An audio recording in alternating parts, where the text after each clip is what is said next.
Tiago, porque ele é o nosso mestre aqui das artes, né? Da teoria. Eu sou da ação, ele é da teoria.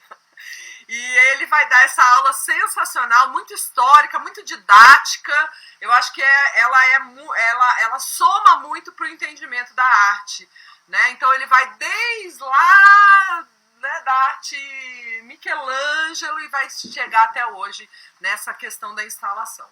Então, boa aula para todas. Vamos lá. Obrigado, Doriane, mas você vai voltar aqui. Eu vou voltar, eu vou só pegar uma água. Até mais, gente. Bem. Bom, pessoal, então a aula de hoje eu trago essa imagem que ilustrou a nossa divulgação no segundo momento da semana, onde eu apresento aqui uma pintura, né, uma tentativa assim, de já começar a estabelecer uma relação entre uma pintura e o espaço real. Então, eu acho que isso tem muito a ver com a própria pintura e a instalação também. Eu vou fazer um percurso, ele é bem histórico, assim, eu vou tentar ser sucinto, assim, não demandar muito tempo, mas eu acho que a gente vai ver, como a Ariane falou, uma passagem bem histórica do tempo, começando com Michelangelo, e a gente vai conhecer realmente os espaços da arte desde Michelangelo até hoje, nos dias de hoje. Eu, então, começo, na verdade, para que a gente entenda um pouco o funcionamento da arte dentro desses espaços, né? Que ela começa, a partir do Renascimento, com uma relação muito forte, né? A arte sempre, de alguma maneira, nesse período, ela estava muito ligada ainda à arquitetura, né? Ela era subordinada à arquitetura. Como assim? A arquitetura era pensada de uma forma que o artista ocupasse determinados espaços dessa arquitetura com a pintura. Então, é isso, a arquitetura que vai determinar a pintura dentro desse espaço. E aqui a gente fala de uma igreja, né, que é a Capela Sistina, onde a gente tem a obra do Michelangelo, essa grande, né? É gostoso começar com Michelangelo. Daí a gente já começa uma obra muito citada dentro do universo das artes, né? Onde a gente começa a entender um pouco essa relação da arte como ciência também. O Michelangelo vai ser um desses artistas que estuda bastante anatomia humana, ele era um escultor, então vai tentar representar em suas pinturas toda essa valorização do corpo humano. É também no Renascimento que a gente tem o homem como centro do universo, e aqui seria essa imagem de Deus, né, dando início à vida aqui do Adão, né? Tem várias leituras dessa obra, mas a proposta da aula de hoje é a gente começar a entender como a pintura vai começar a sair dessa relação com a arquitetura, e a gente vai entender por que isso acontece na aula de hoje.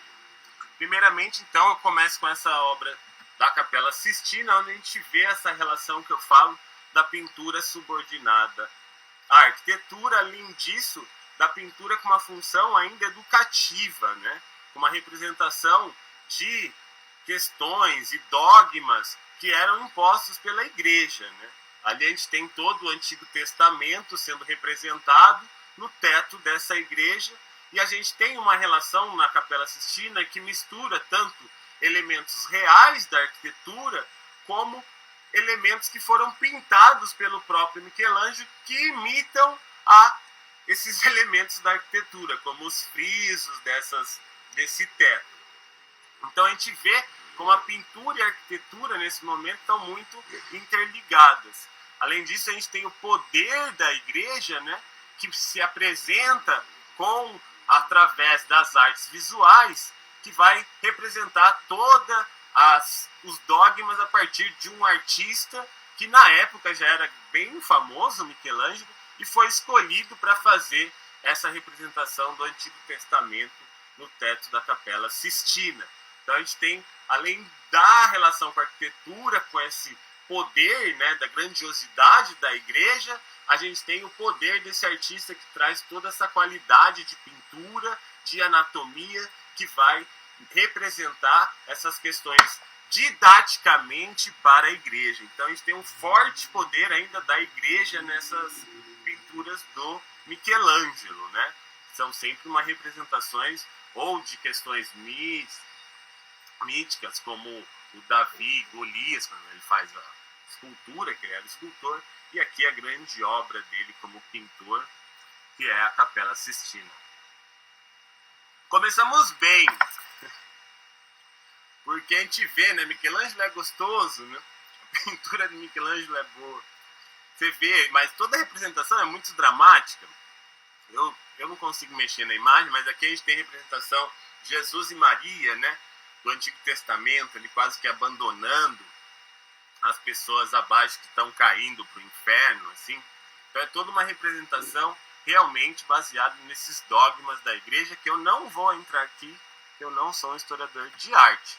Eu venho trazer o que são tecnologias desse período que vão auxiliar numa nova representação da realidade. E a grande conceito e tecnologia que surge nesse momento é o uso da perspectiva.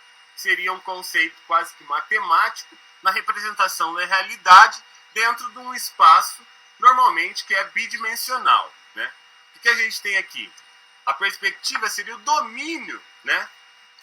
Ela nos mostra o que seria o domínio da natureza. Quando eu coloco toda a natureza, que seria todo esse caos que envolve, né, o mundo natural, em uma ordem geométrica, que é o que eu tenho na frente é grande, o que eu tenho no meio plano é médio, e lá no fundo é pequenininho, né? Eu construo quase que uma ilusão de ótica, que faz com que esse espaço tenha uma profundidade e que eu reconheça aqueles últimos traços lá no fundo como pequenos cachorrinhos bem lá no fundo dessa paisagem. Então aqui o artista mostra todo o domínio que ele tem pela natureza, além de mostrar que ele tem quase uma sequência aqui matemática, né? As 4 árvores estão bem simétricas, 1, 2, 3, 4 aqui, e a gente vê toda essa ordem, né, que ele traz pela ciência, né, da perspectiva, e coloca a realidade dentro quase que de um esquema de construção matemático para representar essa realidade que agora passa a ser dominada pelo homem. Bem, isso para a gente começar a entender essa evolução na representação da pintura e entender também como vão surgir os novos modos de apresentação, né? Portanto, a gente estava vendo a pintura na parede, aqui também uma pintura de afresco, né, na parede, e a gente vai ver nesse momento também o surgimento que é a pintura de cavalete, que é a possibilidade de eu transportar essa realidade que eu represento, que a partir de 1500, com descobrimentos, por exemplo, da perspectiva, da própria tinta a óleo, que foi se aperfeiçoando e chega nesse período com grandes evoluções tecnológicas, ela dá uma qualidade de pintura que possibilita essa ilusão de tridimensionalidade, com claros e escuros também. Então, além da perspectiva, né, essa pintura de cavalete é uma pintura de cavalete porque ela é feita em cima do cavalete, de uma pequena dimensão. Por exemplo, a Mona Lisa é uma pintura de cavalete. E essa ideia de criar, como está aqui no nosso texto, essa minha palestra ou conversa de hoje, ela é baseada em diversos textos.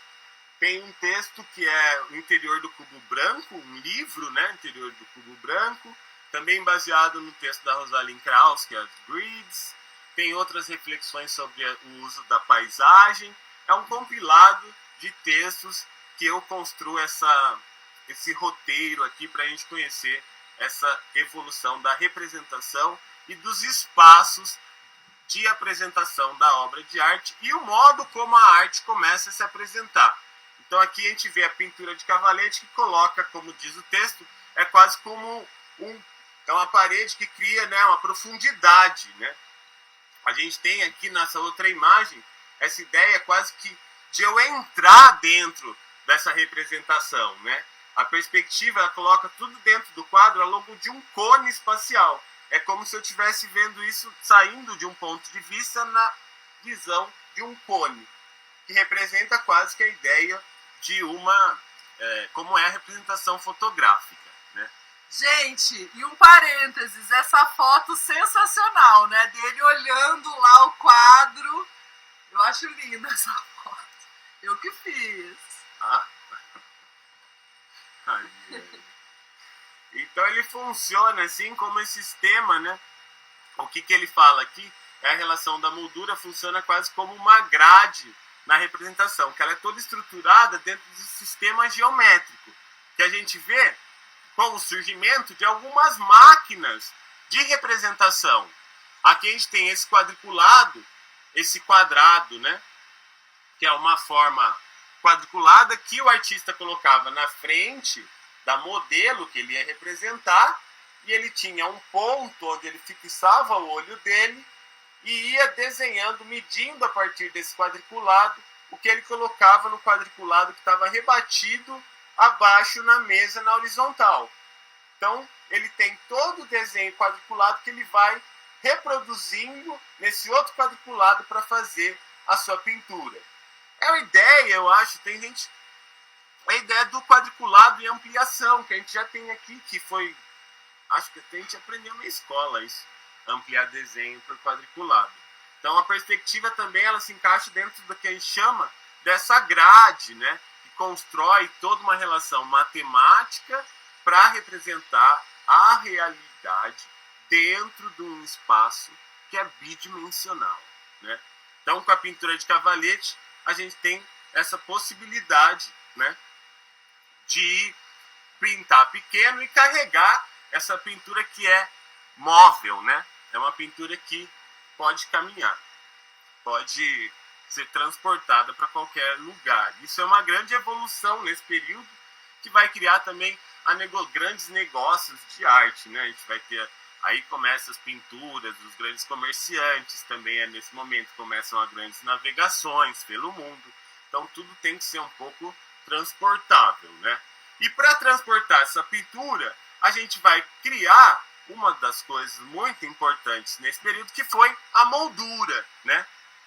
Que é a moldura que vai proteger essa pintura, tanto proteger ela fisicamente, como proteger ela de não se confundir com a realidade. Depois a gente vai entrar um pouco nessa questão. Mas isso é uma evolução que daí a gente vê com... Aqui eu dou um pulo assim para voltar um pouco da moldura a partir do século XVIII, que começa a ser muito construído para as grandes famílias e os grandes ricos e burgueses da época. São esses palácios onde as molduras dos espaços são muito pensadas, né, para uma relação com outros pintores que vão ser chamados para fazer pinturas também de afresco que se relacionem com essas molduras que são criadas nesses grandes palácios, né? A ideia dessa moldura também tinha a função, né, de afirmar a estabilidade daquela família. Isso é muito legal de entender. Então todo um sistema, desde a arquitetura que está valorizando toda a família, né? Estou pensando na moldura como algo de estabilidade. O Clint agora... Aí, voltou. Voltou. Vai lá.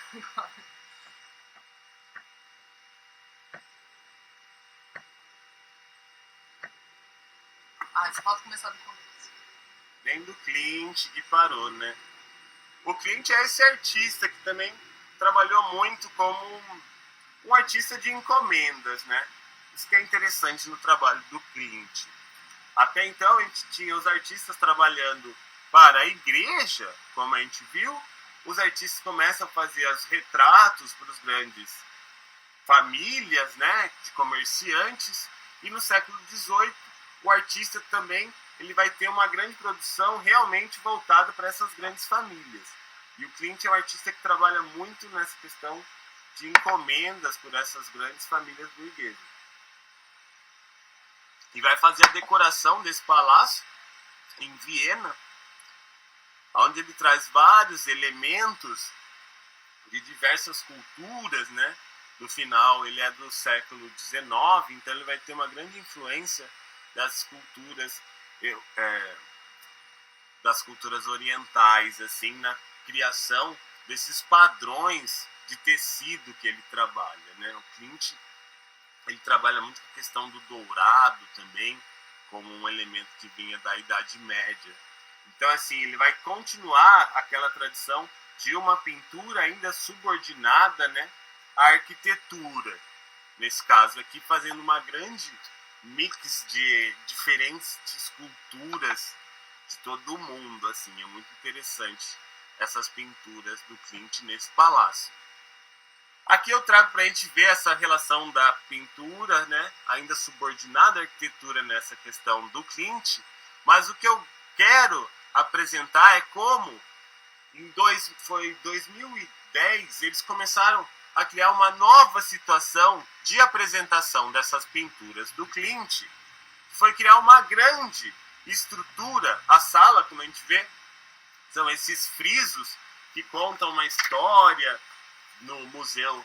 Essa aqui foi criada para uma exposição que ficou até hoje, conta uma história que é o friso em homenagem ao Beethoven. Eu não vou entrar nesse detalhe, é muito complexo. Mas é toda uma pintura inspirada na sinfonia do Beethoven, e foi criada uma estrutura em 2000, cerca de 2009, acho que foi essa instalação, que é do próprio design de exposição do museu, que criou essa possibilidade de a gente chegar muito próximo das pinturas do Klimt. Então aqui a gente vê como o design de museu atualmente, né, que são essas formas de você criar exposição, começam a influenciar na nossa percepção da pintura, né? Uma coisa que a gente via distante, a gente tinha todo um distanciamento, ela começa a se aproximar mais do público a partir dessas novas instalações que são criadas, de a possibilidade de aproximar a gente da pintura, né? Eu acho que aqui a gente começa uma relação mais próxima da pintura a partir do uso de uma tecnologia atual, contemporânea, que são essas grandes intervenções estruturais no espaço de museu, né? Então aqui foi construída uma passarela amarela, onde eu poderia caminhar e ver essas pinturas de perto. Uma coisa bem de Viena, né? Ariane. Tipo Viena, eu nunca fui pra lá, mas bem, é muito fino, né? Quero ir. Mas isso eu tô falando desses modos de apresentação. Então a gente estava vendo aí o espaço da pintura na igreja, estamos vendo nesses grandes museus de Viena. E daí o que vai acontecer a partir do século XIX? A gente vai ter um grande boom nas artes visuais, né? Vai ser um grande estouro a partir do século XIX. Tem também o surgimento de toda uma cultura de massa, né? Século XIX vai ser essa indústria do entretenimento, da diversão. Surge então com a industrialização, a gente tem uma grande produção de produtos, e além de produtos, a gente vai ter a produção das obras de arte também. É o surgimento de uma burguesia, da classe média, que vai começar a ter poder aquisitivo para comprar a obra. Então os grandes salões de arte do século XIX, aqui a gente tem uma imagem desse salão em preto e branco, vão ser o grande lugar de diversão nesse período. Diversão intelectualizada, porque é nesse momento também que vão surgir começo do século XX, que é fim do século XIX, a gente tem esse tipo de exposição, né, onde a gente mostra quais coleções. A gente tem salas que são somente de arquitetura, salas que são somente para marinha, salas que são para pinturas históricas, e tudo isso colocado na mesma parede, criando um grande mosaico, onde a única coisa que divide cada uma são essas molduras, né?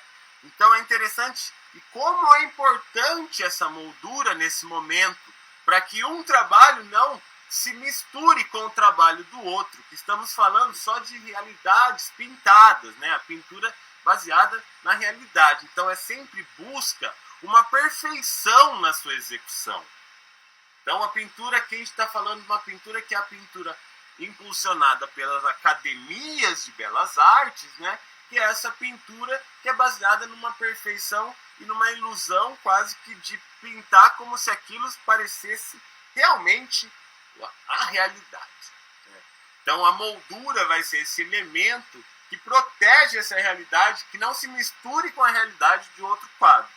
Essa é uma proposta no uso dessas molduras, então são sempre molduras grandes, largas, que vão valorizar realmente o motivo e o tema que está sendo representado ali naquele interior do quadro.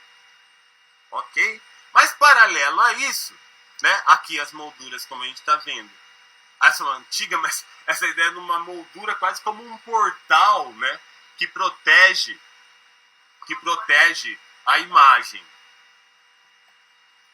E aqui a gente tem o que eu estava falando, são os grandes pintores acadêmicos, que é o Jacques-Louis David, que foi o pintor do Napoleão, né? Então assim, e aqui a gente tem novamente a arquitetura agora sendo representada numa pintura, né? A ideia do pintor neoclássico, dele representar tão perfeitamente que eu acredite que quando eu olho essa pintura eu vejo o mármore da parede, né?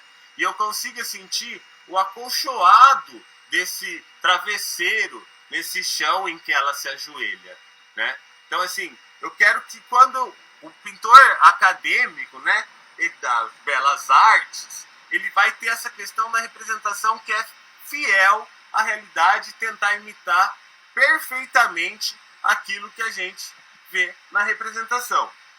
E aqui, novamente, né, a moldura como esse elemento que protege, né, todo esse espaço, para que a gente não se confunda o que é realidade e o que é pintura, né?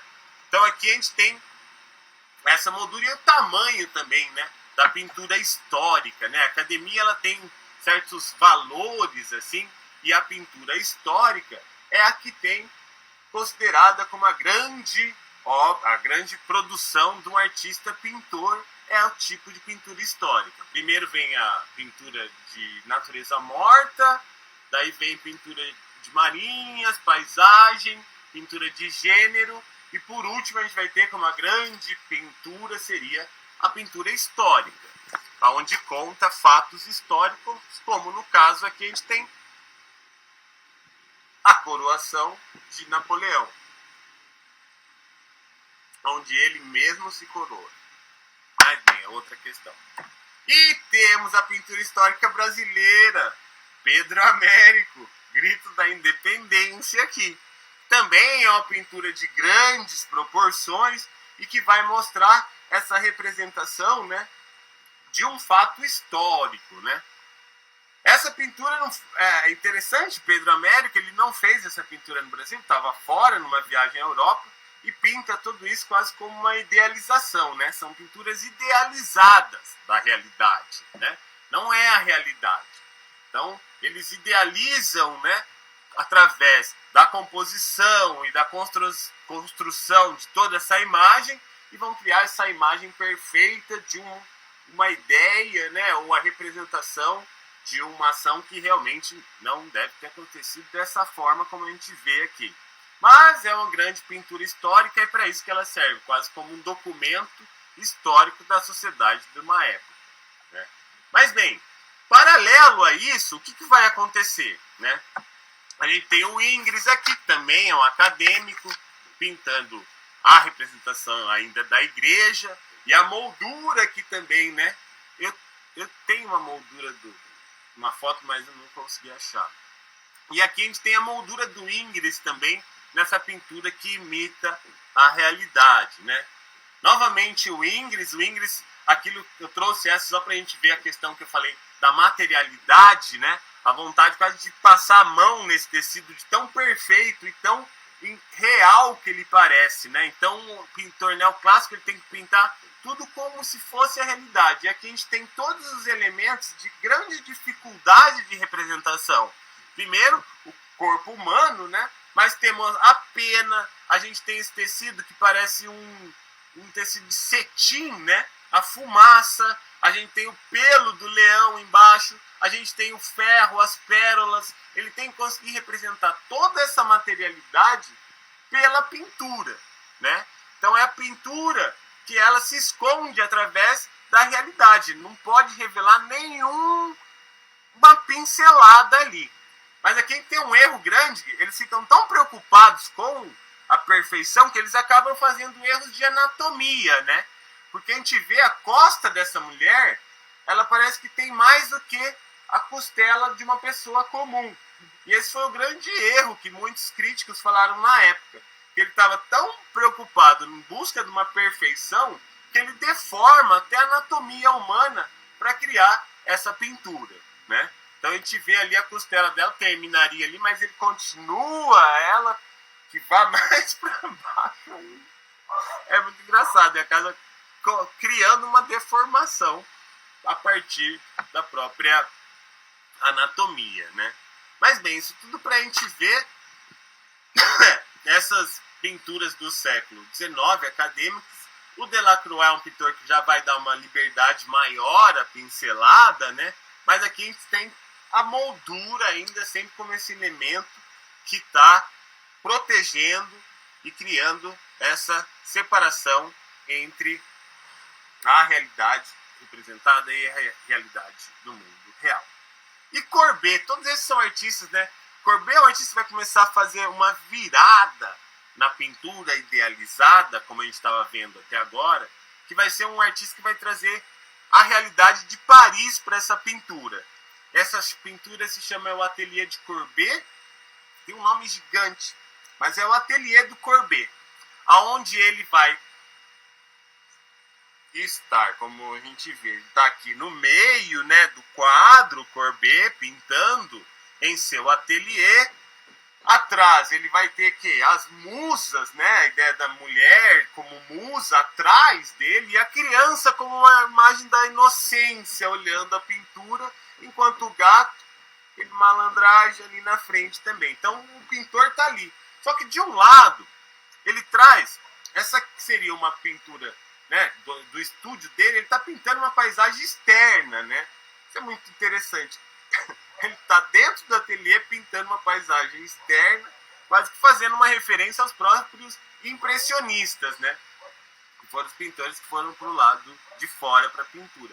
Mas bem, mas o que ele traz aqui de realismo nessa pintura é colocar de um lado toda a intelectualidade de Paris daquele período. Ele vai colocar, por exemplo, o escritor Zola ali lendo um livro desse lado, e do outro lado ele vai colocar toda uma burguesia que se aproveitava dos artistas nesse período. E ele coloca quase que toda a sociedade que era mais da sujeira e das questões políticas envolvidas nessa burguesia, né?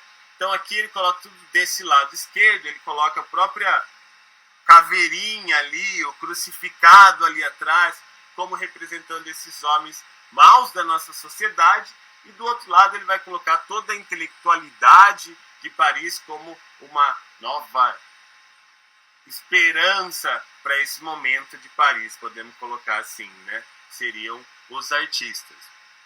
Mas bem, isso tudo a gente vai entendendo, né?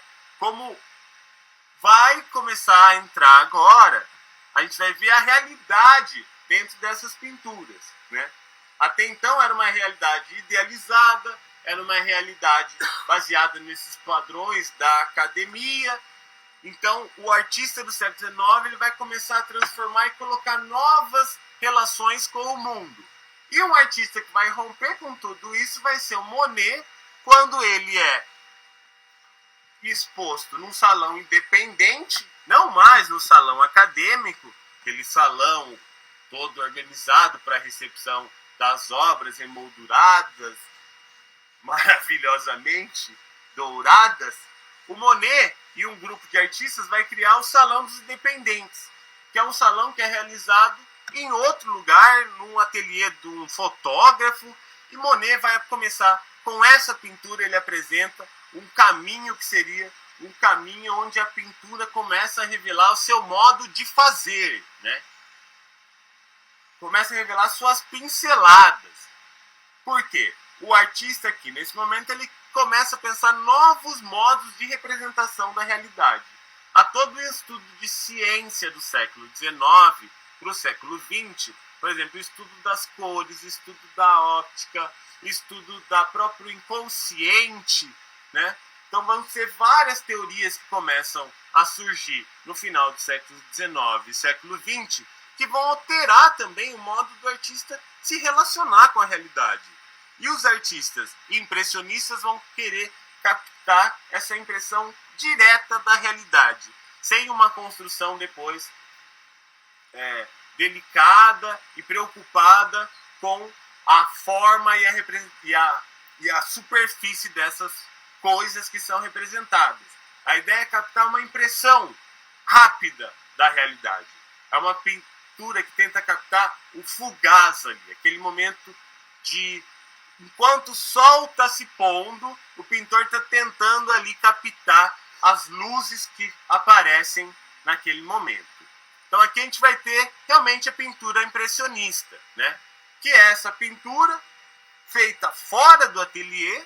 A gente tem aqui o ateliê que o próprio Monet, né, construiu no seu barco.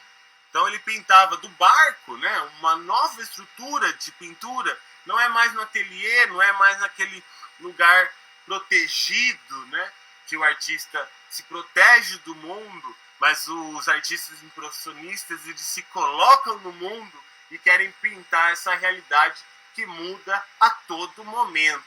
Então aqui é o início mesmo da cidade, né, de Paris, com todo o fluxo que se cria na cidade de Paris, com as luzes, com os carros. Então o pintor vai tentar captar esse momento efêmero da cidade, né? E o Monet é um artista que vai fazer isso, e ele vai pintando, né?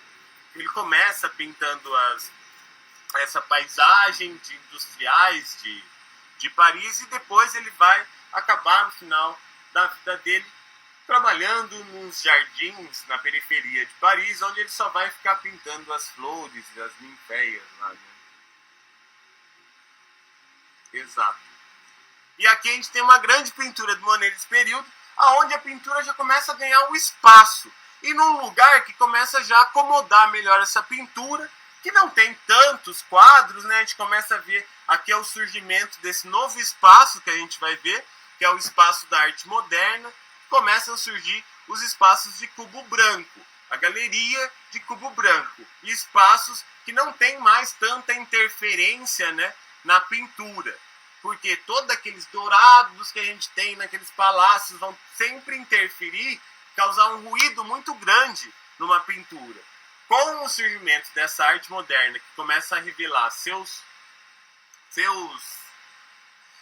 modo de fazer, né, a sua pincelada, se começa a perceber como aquilo foi construído, a gente vai precisar também de um espaço que abarque esse tipo de pintura. E esse espaço vai ser a galeria, né? O espaço da galeria cubo branco. Aqui a gente tem uma evolução da pintura impressionista. O Serrat também, ele vai começar a pintar as próprias molduras dele. Então não há mais uma separação entre moldura. A moldura não faz mais aquela questão de barrar a realidade, ela começa a interagir com a realidade. O Picasso também é um pintor que vai começar a romper com todos os modos de representação, a gente está vendo, e começa a se revelar os modos de fazer da pintura.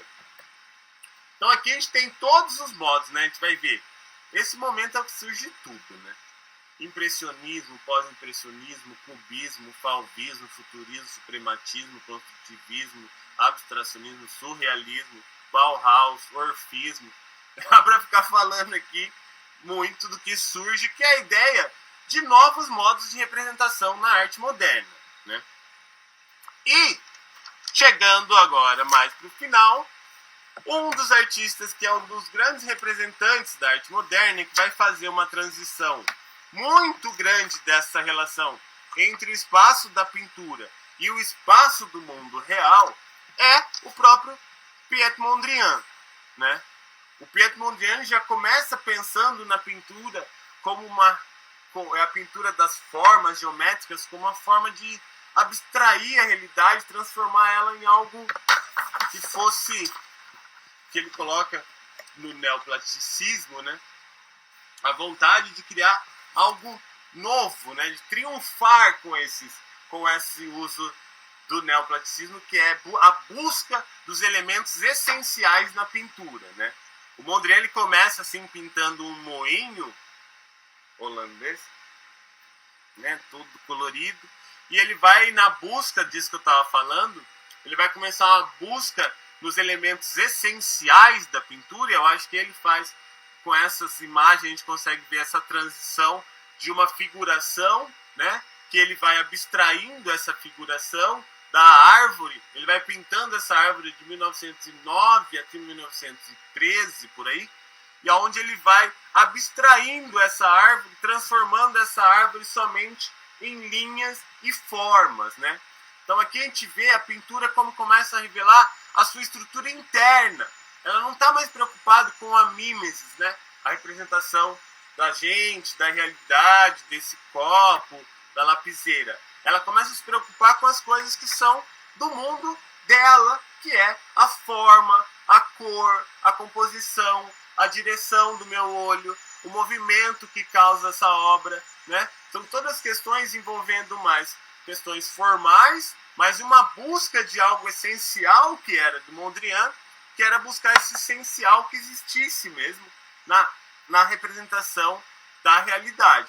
E com isso ele vai chegando numa filosofia quase, que seria da realidade ser construída somente com as linhas retas, horizontais e verticais, e com as cores puras, amarelo, vermelho e azul, que são as cores primárias, da onde geram todas as outras cores. Então, ele vai defender que é somente as linhas horizontais e verticais que compõem, né, e criam todas as relações do mundo.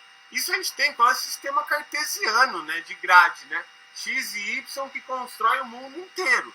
E vai chegar quase na essência matemática visual de pintura, né? O Mondrian ele vai chegar nesses tipos de pintura, mas pensando na realidade, né? Aqui a gente tem uma representação desse trabalho que seria o oceano.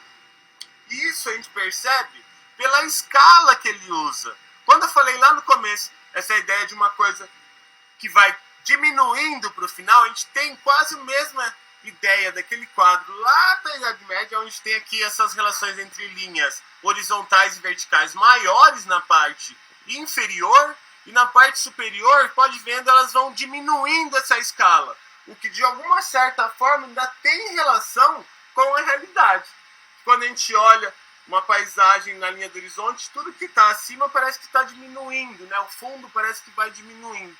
E aqui ele parece ainda que ainda traz algo da realidade nessa pintura em 1915, a partir de uma estrutura completamente abstrata. Estamos falando de branco, preto, linhas verticais e horizontais. Como que ele consegue trazer isso? Então, assim, essa também é uma leitura, não são palavras minhas, né? São de outros críticos que escreveram. Mas, como eu disse, é toda uma união aqui de textos para a gente entender essa relação do Mondrian até chegar no que a gente conhece dele, que são as composições completamente, né? Que ele perde completamente as relações com a realidade, mas ele vem dessa realidade, né? Esse é um quadro de 21 do Mondrian, e ele vai evoluindo essas abstrações até quando ele vai para os Estados Unidos e ele começa a fazer esse trabalho que já chama Boogie Woogie. Tem a questão de ritmos, né? Aqui volta uma questão da cidade também, quase como um mapa da cidade, e a gente vê as cores, né? Sempre naquela regra dele, amarelo, vermelho e azul, que são as cores primárias que criariam todo o nosso mundo. Tudo isso pensado exatamente para ser exposto, né? O Mondrian, que é legal essa parte. E ele, em Nova York, ele vai ampliando as pinturas dele, tomando o espaço onde ele morava. Aqui, ele vai pintando e construindo a pintura dele sem moldura, né? A moldura que não tem mais sentido, a pintura que vai para o espaço, né? Ela rompe com o espaço da moldura, porque ele não representa mais a realidade, né? Ela se relaciona aqui com a arquitetura, ela não é uma pintura realista, né?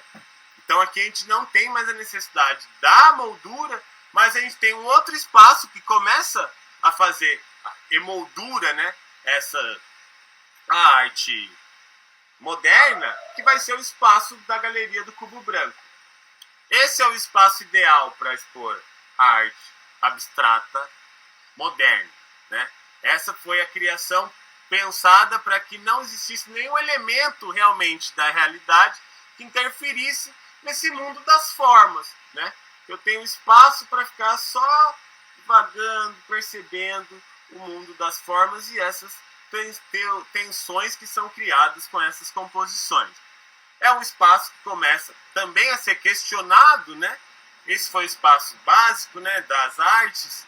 Desde os anos 20, a gente vai ter essa criação de espaços cada vez mais neutros, mas os artistas começam a questionar esses espaços e as estruturas desses espaços, como a artista Lygia Clark, no Brasil, que começa com essas esculturas bem geométricas, também pensando as formas geométricas, e ela vai evoluir isso para trabalhos de interações sensoriais, né? Nas paredes a gente vê as obras que são bidimensionais dela. A gente tem toda essa questão do branco, né, da galeria ainda, que vai valorizar as esculturas dela, a obra em si que é exposta ali, né, dentro do museu. E ela vai trazer esse fator com a obra dos bichos, que é a pessoa começar a mexer nessas obras, né?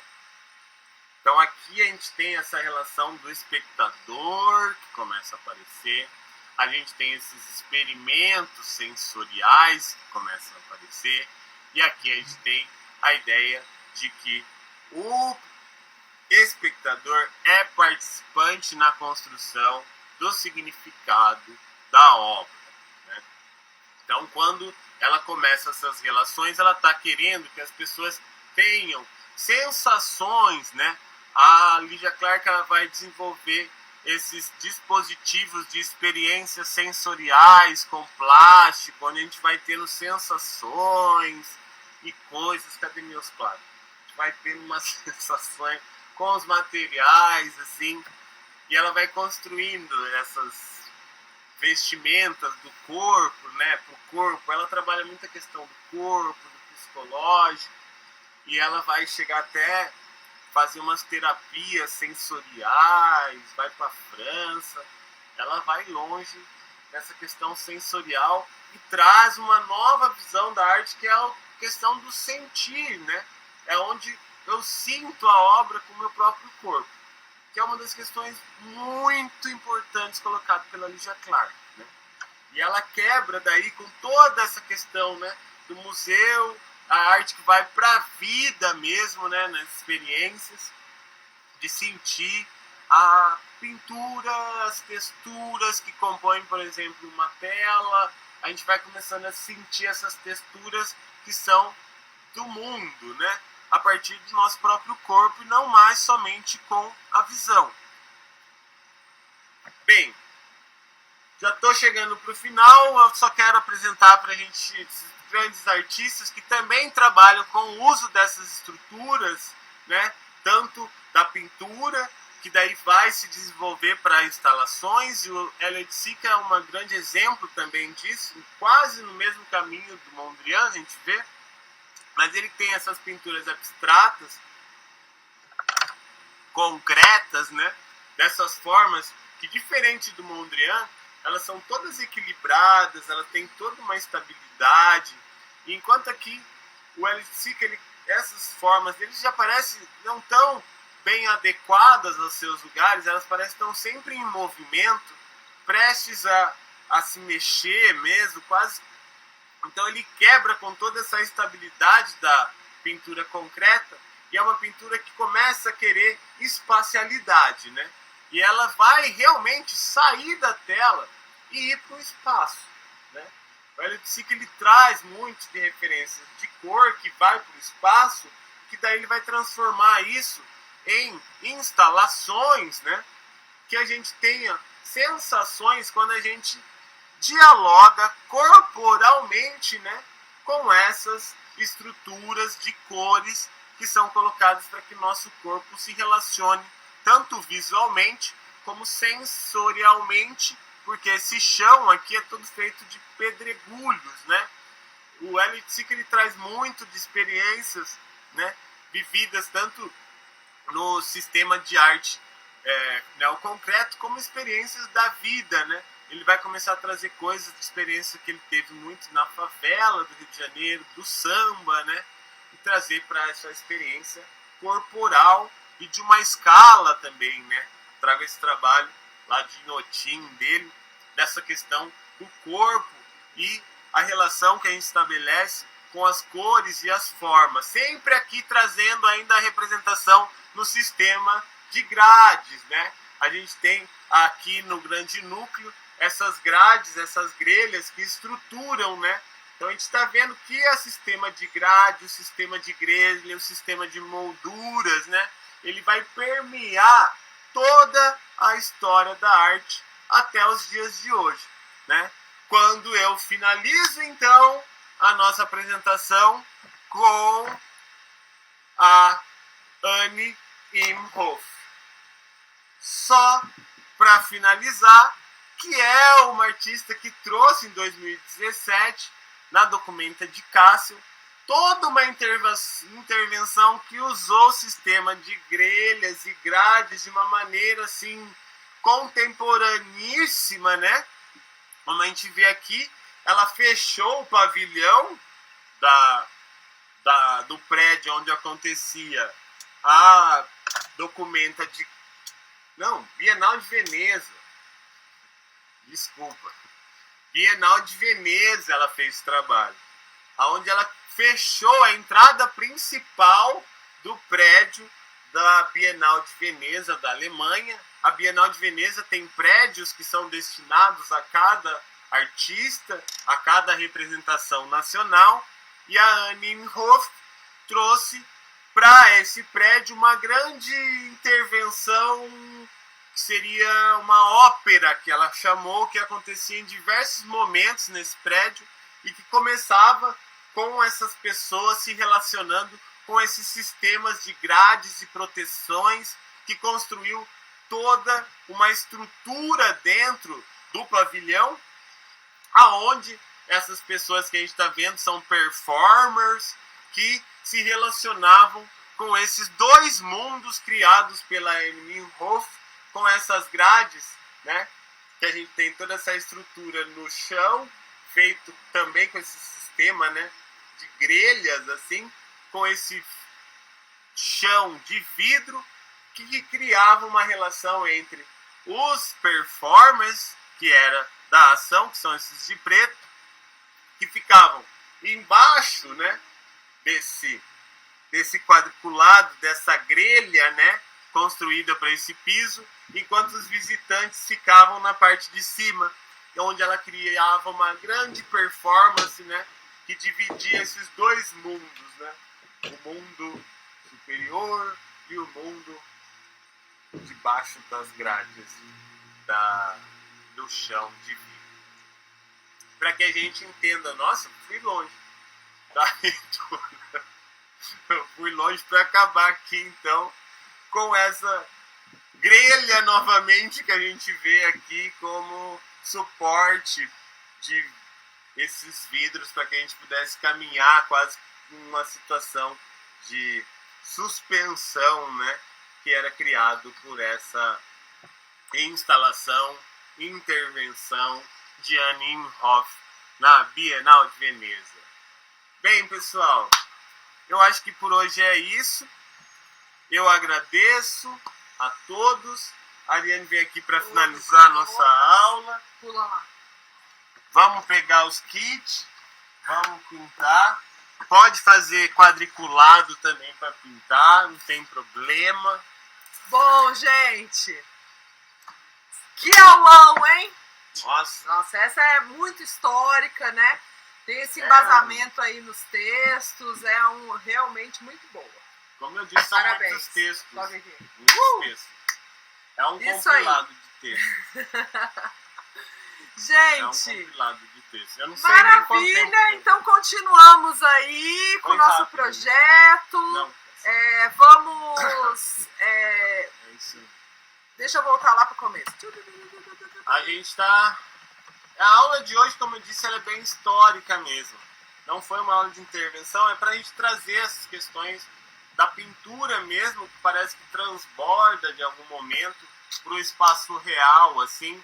E depois a gente vê como a própria estrutura que estava por trás dessas pinturas retorna com a Hof. É isso que eu fico louco. É isso, né? A arte, ela tem os seus movimentos e realmente sempre volta, né, nesses conceitos que são base ali da criação, né? Então, muito bom, gente. Obrigada Valeu, pela pessoal. atenção. Muito Todo legal. mundo curtiu. A gente publicou, então, quem quiser participar aí, pintar, desenhar, ver os nossos próximos passos, que serão as obras dos artistas intervindo ali no Mercadão mais para o fim do mês. Muita coisa. Então, desenhem, pintem o Mercadão aí, vamos imprimir. Quem quiser receber, pede pra gente, a gente vê um modo de mandar pelo correio. E vamos que vamos! Boa, pessoal. Legal, bom sábado para todo gente. mundo. Um ótimo final de semana. Todo mundo se cuide. E mais uma vez agradecer aqui a Lei Aldir Blanc, que nos possibilita a realização desse projeto a partir da Secretaria de Cultura de Campinas. Exatamente. Valeu. Bom sábado, gente! Até Se mais. cuidem muito!